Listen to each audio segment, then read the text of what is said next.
Wih, anu minangkani pamundut. Pamundut terbanyak lumantar WhatsApp no. Apa itu? Gemati. Gemati sih, gemati. Sido gemati to. Sido. Wis jangan kuat itu. Wis gobios terang jadi sambat panas mau. Panas. Oh.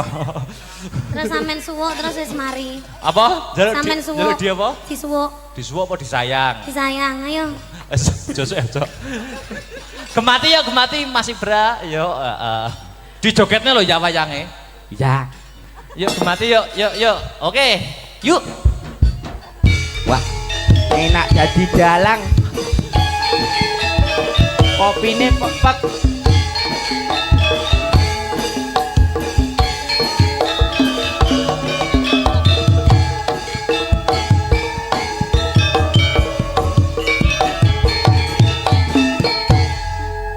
Eling nalika weruh sliramu kusuma ayu pucaan atiku anteng manis lamun katulu meraati gemati marang aku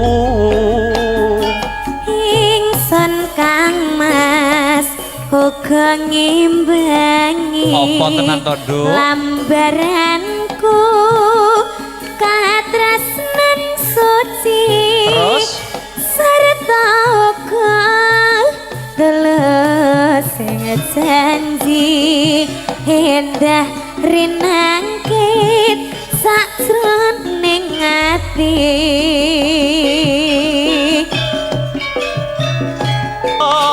Blenjani tresno nadyan saiki pancen wis beda iya Kang Mas bakal tak jaga hati iki gemati mring paduka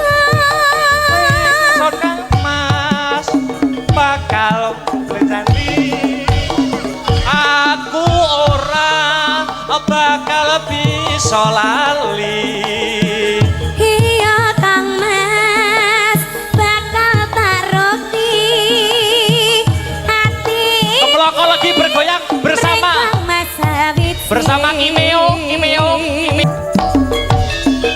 eling nalika weruh sliramu kusuma ayu pujaan atiku anteng manis lamun kadulu meraati gemati marang aku ingsun Kang Mas uga ngimbangi lambaranku katresnan suci sarta uga tulus janji endah rinangkit sakjroning ati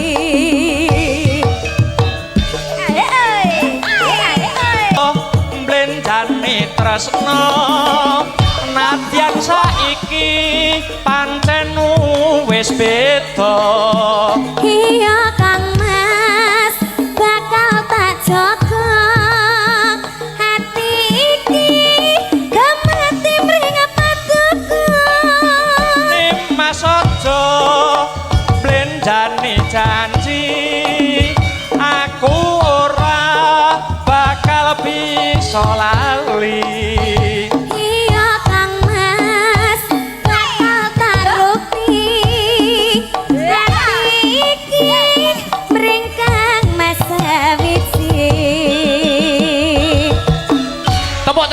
suasana malam hari ini, sedulur. Luar biasa Yondu. Iya Ali. Iya Kang Mas bakal tarukti iki mring Kang Mas Sawitsi. Tepuk tangan untuk suasana malam hari ini, sedulur. Luar biasa Yondu. Iya mak. Terus itu ongkas. Sing tenang los iki kok wayangane teko santeke solar. Metu Prabowo Goro mawalian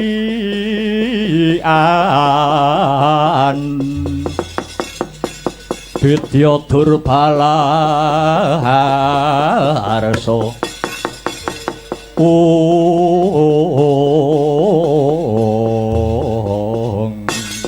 Poelatala punika Kanjeng Guru Pandhita Durna ingkang sampun miyos saking padukuhan Karang Kadempel.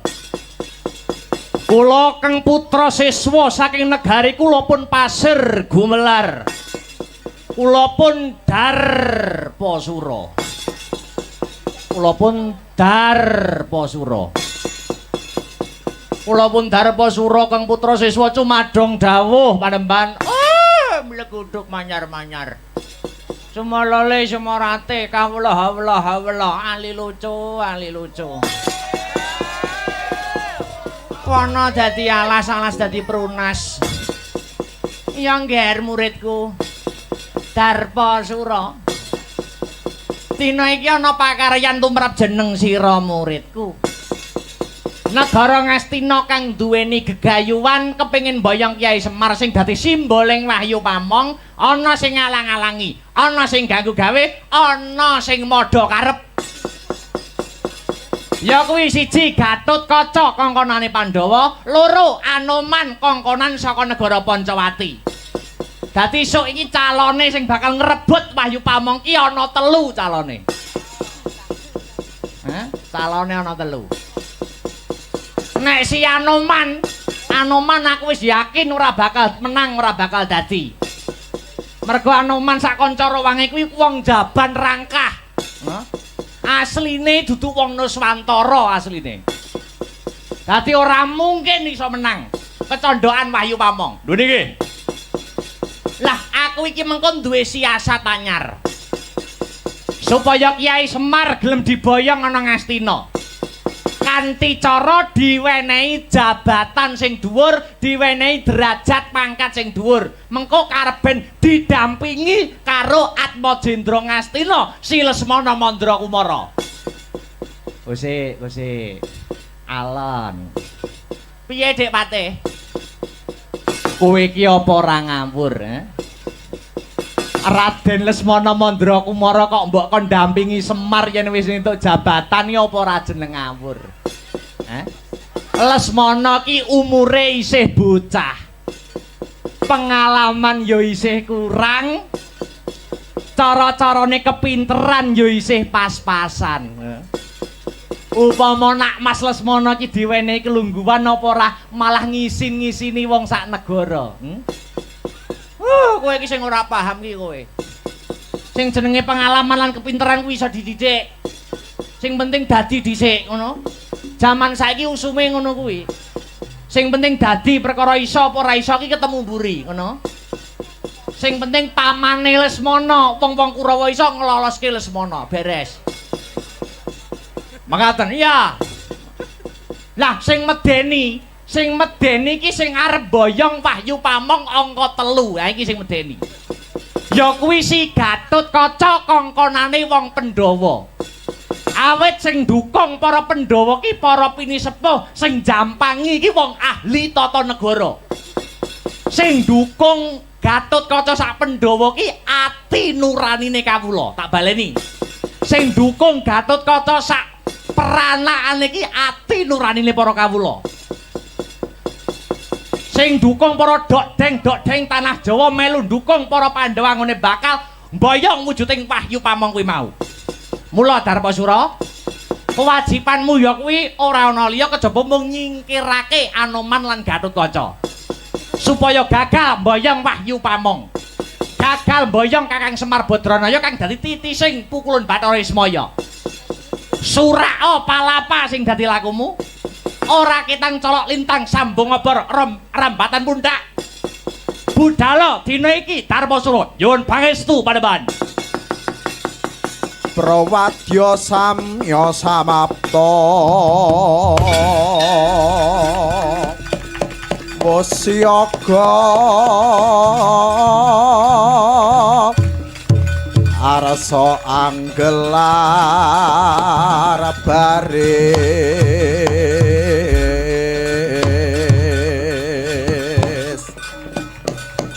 manunggal sajuru-juru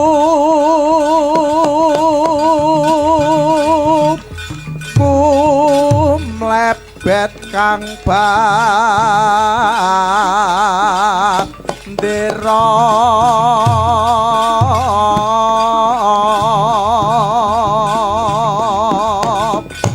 tambur selompret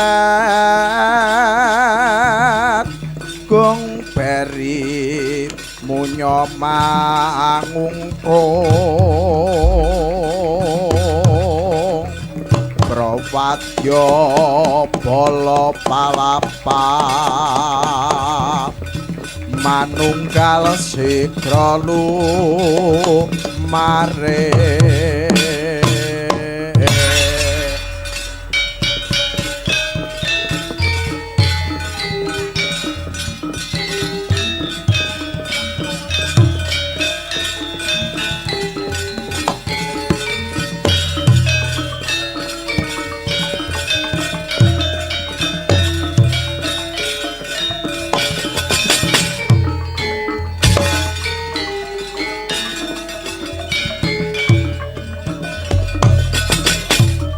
Sun amukti palapa Ayo dimate. Sesampi jaya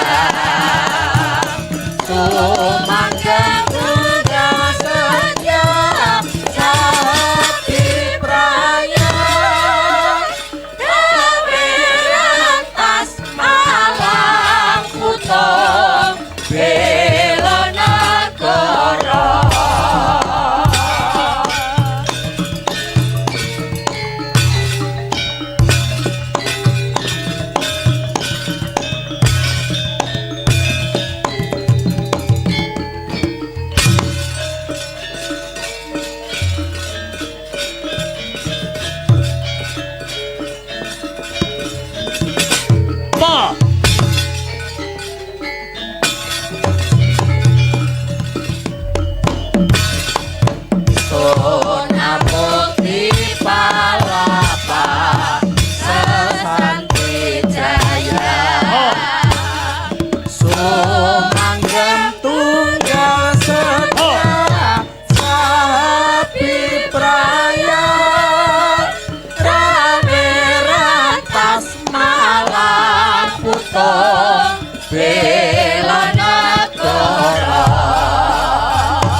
maju prajurit. Yo. Yo. Maju. Yo.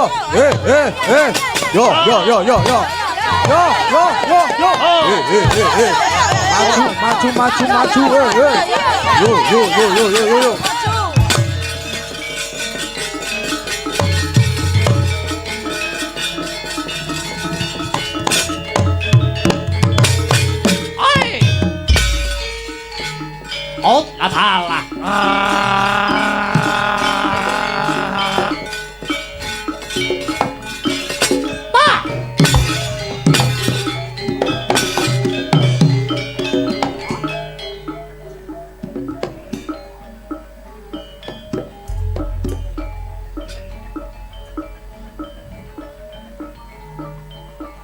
Lah salah.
Yo, Madyo Balaga Budaya. Yo.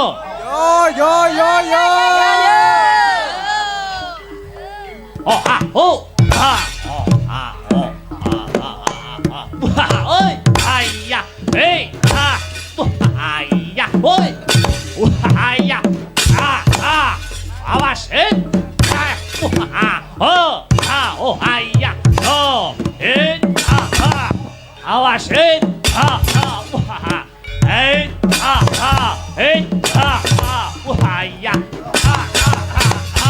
wait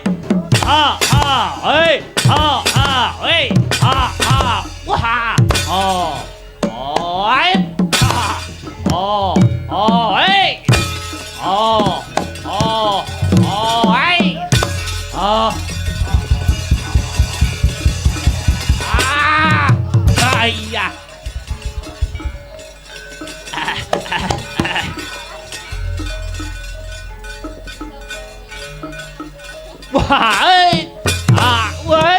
Alah ucul pisan mbokmu.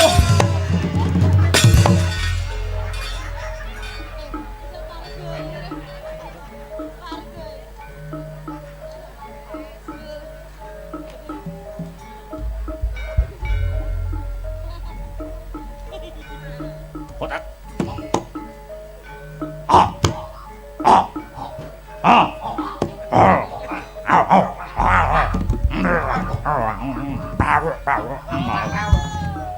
Wah,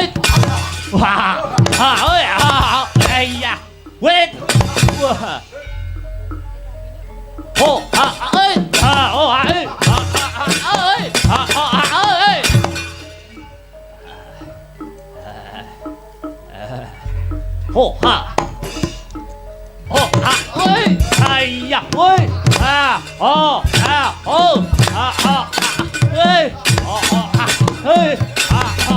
Hey!